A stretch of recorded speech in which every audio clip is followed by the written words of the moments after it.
Basically, the first thing I love about comics is that the ones that I'm passionate about are great stories. I love violence. Jodorowsky. I have a lot of favorite comics. He practically lives here. And a publisher called Humanoids. Transmetropolitan, I would say, The Invisibles. When you kind of add your own spin to it. All of that is worth reading and super fabulous. When you couple that with amazing, amazing art, it's just like a home run. I mean, you can't really lose. And the fact that it's almost like watching your favorite television season, because it's an issue after issue after issue, so there's always something to look forward to, and it's pretty sweet.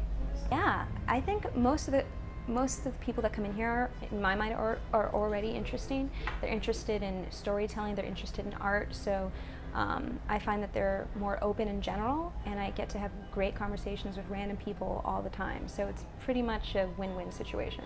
I think it makes sense. It's like it's your own little community, it's your own little bat cave, right? Secret headquarters, it's a place where you know, you can come and you know people are only going there for one thing, so you know it's people who at least have one thing in common with you. You can talk about, you can, you know, hey, check this book out, you really like it, or like I said, debate about who would beat who in a fight, and I think it's great. Well, no, it's interesting. Here you see a lot more hipsters because of where we live, and I go to school in New York, so the comic book store I go there is very different than this one. You know, it's huge, and you see everyone. You see people coming in there, you know, at their lunch break in suits from whatever iBanking job they were doing. You see students, you see little kids, you see, you know, regular people.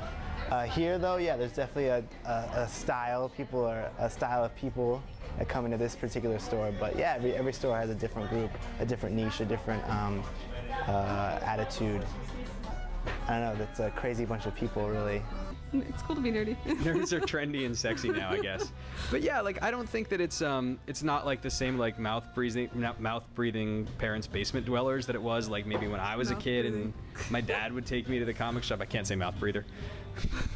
But like my dad would take me to the comic shop and there'd be these really like weird dudes arguing about like if like Batman could beat up a black hole.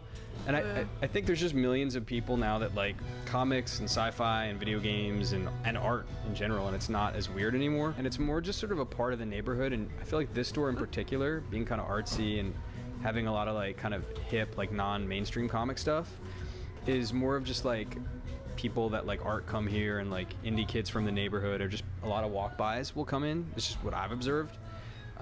So yeah, but like definitely there's always like people share an interest, and there's always like a comic book community anywhere you go, whether it's in the store or on a website or whatever. Agree.